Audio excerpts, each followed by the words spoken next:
दोस्तों blade movie की ending में हमने देखा था कि ब्लेड फ्रॉस्ट को मार देता है, जिसके बाद हम उसे मॉस्को में देखते हैं जहां वो एक वैम्पायर को मारकर लड़की को बचाता है। ब्लेड 2 मूवी की शुरुआत होती है। हम देखते हैं कि 2 साल बीत चुके हैं। अब शहर में एक नई वैम्पायर स्पीसीज पैदा हो गई है और इन स्पीसीज को रीपर्स कहा जाता है। पर रीपर्स वैम्पायर से बहुत अलग होते हैं क्योंकि वो इंसानों और वैम्पायर्स दोनों को अपना शिकार बनाकर उनका खून पीते हैं और रीपर्स वैम्पायर से ताकतवर भी होते हैं, जिस वजह से वैम्पायर इनसे डरने लगे हैं। दूसरी तरफ हम ब्लेड को देखते हैं जो वैम्पायर्स को मार रहा होता है। ब्लेड एक वैम्पायर से विशलर का पता पूछता है। वो वैम्पायर अपनी जान बचाने के लिए उसे विशलर का पता बता देता है, जिसके बाद ब्लेड गैंगस्टर वैम्पायर के पास जाता है जहां ये वैम्पायर्स इंसानों की खून से बने ड्रग्स का नशा कर रहे होते हैं। पर इतने में ब्लेड यहाँ आकर इन सभी वैम्पायर्स को मारता है और विशलर को यहाँ से छुड़ाकर वापस अपने सीक्रेट बेस पर लेकर आता है। अब इस सबसे में पता चलता है कि विशलर ने उस वक्त अपने आप को नहीं मारा था, जिसके बाद वैम्पायर्स उसे ले गए और उसे भी एक वैम्पायर बना दिया। दोस्तों अगर आप विशलर को लेकर कंफ्यूज हैं तो मैं रिकमेंड करता हूं कि पहले आप ब्लेड 1 की एक्सप्लेनेशन को जरूर देख लें। खैर यहाँ हम देख पाते हैं कि ब्लेड विशलर को वैम्पायर्स के जहर का सीरम देता है, जिसके बाद वो उसे एक रूम में लॉक कर देता है। दोस्तों हमें ये भी पता चलता है कि पिछले 2 सालों में विशलर की जगह एक नए लड़के ने ले ली है जिसका नाम स्कड है और वो वही काम करता है जो पहले विशलर करता था, यानी वैम्पायर्स को मारने के लिए बेटर इक्विपमेंट्स और हथियार बनाना। खैर ब्लेड अगली सुबह रूम में जाता है जिसमें उसने विशलर को रखा था और विशलर अब पूरी तरह ठीक हो चुका था और ब्लेड इससे बहुत खुश होता है। अब वापस पहले जैसा सब कुछ ठीक था, पर विशलर और स्कट के बीच में कुछ खास नहीं बन रही थी।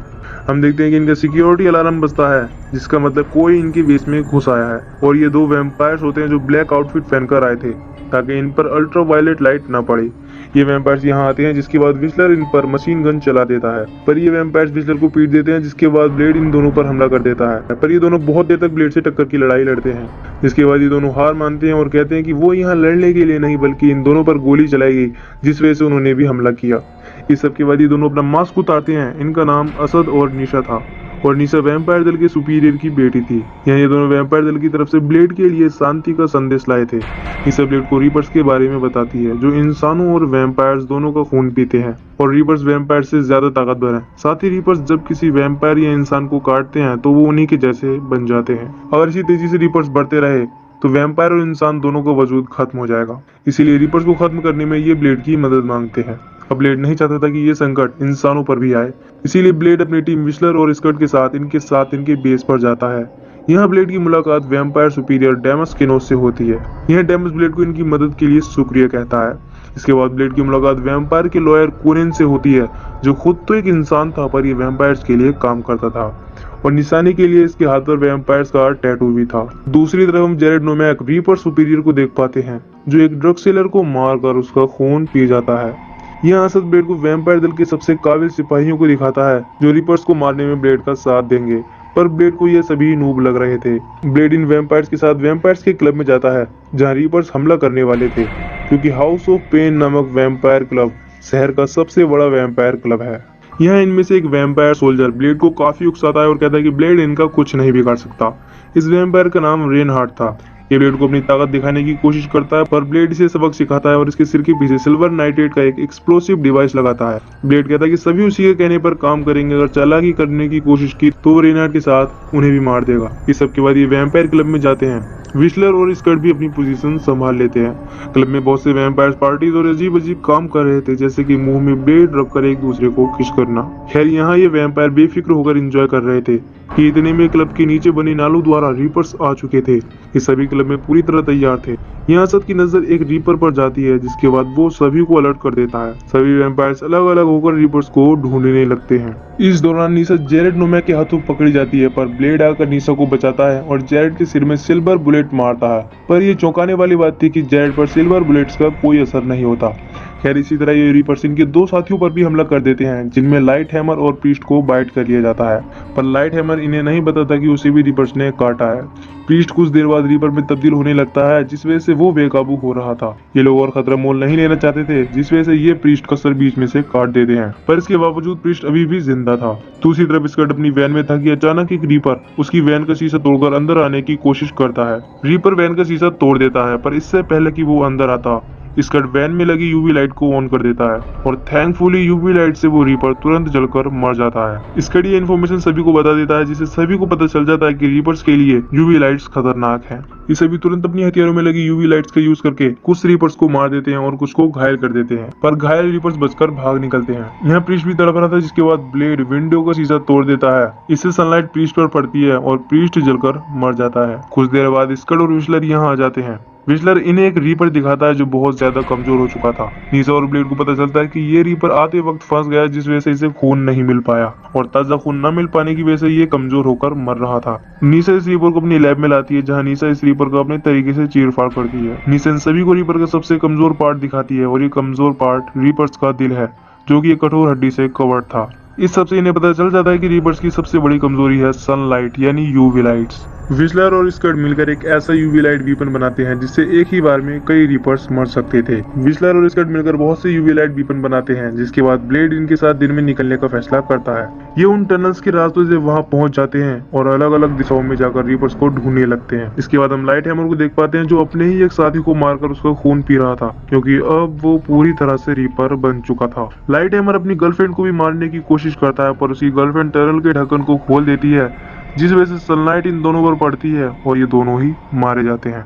दूसरी तरफ चूपा विस्लर को अकेला पाकर उसे बहुत पीट रहा होता है। चूपा कहता है कि ब्लेड उनका दुश्मन है और वो दुश्मन ही रहेगा। दूसरी तरफ कुछ रीपर्स असद और नीसा पर भी हमला कर देते हैं, जिसमें असद रीपर्स के हाथों मारा जाता है, पर ब्लेड नीसा को बचा लेता है और इन रीपर्स को मार देता है। इधर चूपा भी विस्लर को पीट रहा होता है कि तभी रीपर्स आ जाते हैं और चूपा को भी मार देते हैं। ये रीपर्स रेनहार्ड पर भी हमला कर देते हैं, पर वो अपने आप को बचा लेता है। यहाँ जेरेड नोमैक विस्लर के पास आता है और अपनी अंगूठी देकर कहता है कि डेमस तुम सबसे झूठ बोल रहा है, वो तुम्हारा इस्तेमाल कर रहा है। इतना कहकर जेरेड विस्लर को जिंदा ही छोड़ देता है। इसी बीच हम ब्लेड नीसा और रेनहार्ड को देख पाते हैं। इन पर सभी रीपर्स हमला कर देते हैं, जिसके बाद ब्लेड नीसा से भागने के लिए कहता है और टनल्स में लगा यूवी बम को ट्रिगर कर देता है। जैसे ही यूवी बम ब्लास्ट होते हैं, ब्लेड के आसपास के सभी रीपर्स मारे जाते हैं, पर नीसा भी यूवी बम की वजह से घायल हो जाती है। ब्लेड नीसा को होश में लाने की कोशिश करता है, पर वो होश में नहीं आती, जिसके बाद ब्लेड उसे अपना खून पिलाता है, जिससे नीसा होश में आने लगी थी। पर तभी वैम्पायर दल का लॉयर कोनेन यहाँ आकर ब्लेड को शॉक देकर बेहोश कर देता है। नेक्स्ट सीन में जब नीसा को होश आता है तो वो अपने पिता डेमस से कहती है कि ब्लेड ने उसकी जान बचाई है, वो बहुत बहादुर है। दूसरी तरफ ब्लेड को होश आता है, वो देखता है कि विस्लर और स्कट भी उसी के पास हैं। यहाँ विस्लर ब्लेड को जेरेड की सच्चाई बताता है। दरअसल जेरेड को बनाया गया था, उससे पहले वो रीपर नहीं बल्कि वैम्पायर था। इसके बाद डेमस ब्लेड को अपना असली प्लान बताता है। वो बताता है कि जेरेड उसका ही एक फेल एक्सपेरिमेंट था। इसके बाद डेमस ब्लेड को उसके द्वारा बनाई गई नई स्पेसीज दिखाता है, जो दिन में भी चल सकेंगी और साथ ही उन्हें चांदी से भी कुछ नहीं होगा, पर इसके लिए डेमस को ब्लेड के खून की जरूरत है। इस सब से हम समझ पाते हैं कि ये सारा प्लान डेमस का था। वो ये सब ब्लेड के लिए कहता कि वो बेहतर वैम्पायर स्पेसीज को बना सके। खैर, इसके बाद विस्लर जेरेड के द्वारा दी गई अंगूठी डेमस की ओर फेंकता है। अंगूठी देकर नीसा समझ जाती है कि जेरेड और कोई नहीं बल्कि उसका भाई है। यस, डेमस ने अपने ही बेटे के ऊपर एक्सपेरिमेंट करके उसे रीपर बना दिया। ये सब जानकर नीसा गुस्से में यहाँ से चली जाती है। डेमस भी यहाँ से चला जाता है। डेमस की गैर मौजूदगी का फायदा उठाकर रेनहार्ड भी अपना बदला लेता है और ब्लेड के पैर पर गोली चला देता है, साथ ही विस्लर को भी पीटता है। ये सब देख ब्लेड रेनहार्ड के सिर पर लगे सिल्वर नाइट्रेट को ट्रिगर करने की कोशिश करता है, पर कुछ नहीं होता। ये देखकर स्कट हंसता है और अपना वैम्पायर टैटू दिखाता है। स्कट बताता है कि वो डेमस के लिए काम करता है और वो पिछले 2 सालों से ब्लेड पर नजर रख रहा था। रेनहार्ड सिल्वर नाइट्रेट को निकालकर स्कट को देता है, जिसके बाद ब्लेड कहता है कि मुझे तुम पर शुरू से शक था।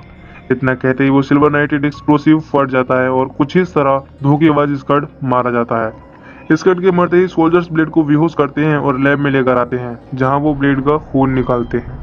यहाँ जेरेड नोमैक इनका पीछा करते हुए वैम्पायर बेस पर पहुंच जाता है और सभी सोल्जर्स को मारते हुए बेस में घुस जाता है। दूसरी तरफ विस्लर अपनी हथकड़ी खोलकर रेनहार्ड को बेहोश करके यहाँ से निकलता है और वैम्पायर के लॉयर कोनेन को मारकर ब्लेड को यहाँ से छुड़ाता है, पर ब्लेड बहुत कमजोर हो चुका था। अब विस्लर ब्लेड को किसी तरह ब्लड पॉन्ड यानी खून के तालाब में फेंक देता है। जैसा कि हम जानते हैं कि ब्लेड जब खून पीता है तो वो बहुत ताकतवर हो जाता है। जैसे ही ब्लेड खून पीता है, ब्लेड बहुत ताकतवर हो जाता है। ब्लेड सभी सोल्जर्स को मारता है, जिसके बाद ब्लेड रेनहार्ड के 2 टुकड़े कर देता है। इधर डेमस यहाँ से निकलने की कोशिश कर रहा था, पर नीसा ने सिक्योरिटी पासवर्ड बदल दिया, क्योंकि नीसा चाहती है कि डेमस यानी उसके पिता को उसके द्वारा किए गए पाप की सजा जरूर मिलनी चाहिए।